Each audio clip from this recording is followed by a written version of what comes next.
Hackers எப்படி social media hack பண்ணுறாங்க and அதை எப்படி வந்து நம்ம செக்யூர் பண்ணலாம் அண்ட் என்னென்ன வேஸ்லலாம் வந்து சோஷியல் மீடியா ஹேக் ஆகுது, சோஷியல் இன்ஜினியரிங்னா என்ன, இந்த மாதிரி சைபர் செக்யூரிட்டியில் இருக்கிற நிறைய டேர்ம்ஸ் பற்றி நீங்கள் தெரிஞ்சுக்கணும்னு நினச்சிங்கன்னா இது உங்களுக்கு சூப்பரான ஒரு ஆப்பர்ச்சுனிட்டி.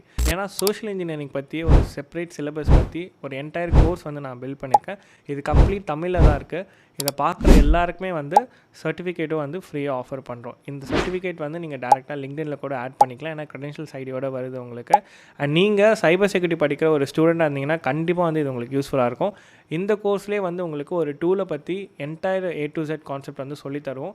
ஜஸ்ட் நீங்கள் அந்த டூலை எப்படி யூஸ் பண்ணுறது, எப்படி இன்ஸ்டால் பண்ணுறதா, நீங்கள் எப்படி உங்கள் சோஷியல் மீடியா ஹேக்கிங் வந்து ப்ரிவென்ட் பண்ணிக்கலாம்னு சொல்லிட்டு நிறைய கான்செப்ட்ஸ் வந்து இதில் இருக்குது. இந்த கோர்ஸ் வந்து நீங்கள் ஜாயின் பண்ண நினச்சிங்கன்னா ஜஸ்ட் சோஷியல் இன்ஜினியரிங் சொல்லிட்டு கமெண்ட் பண்ணுங்கள். உங்களுக்கு ஆட்டோமேட்டிக்காக டிஎம்மில் அந்த கோர்ஸோட லிங்க் வந்து நான் சென்ட் பண்ணுறேன். இந்த கோர்ஸ் முடிச்சுட்டு டேரெக்டாக நீங்கள் சர்டிஃபிகேட் அப்ளை பண்ணிக்கலாம். ஸோ இது வந்து கம்ப்ளீட் ஃப்ரீ தான். உங்களோட ஃப்ரெண்ட் யாருன்னா சைபர் செக்யூரிட்டி படிக்கிறாங்கனாக்கா அவங்களுக்கு இந்த ரீல் வந்து ஷேர் பண்ணுங்கள். கண்டிப்பாக யூஸ்ஃபுல்லாக இருக்கும். அண்ட் தேங்க்யூ ஃபார் வாட்சிங்.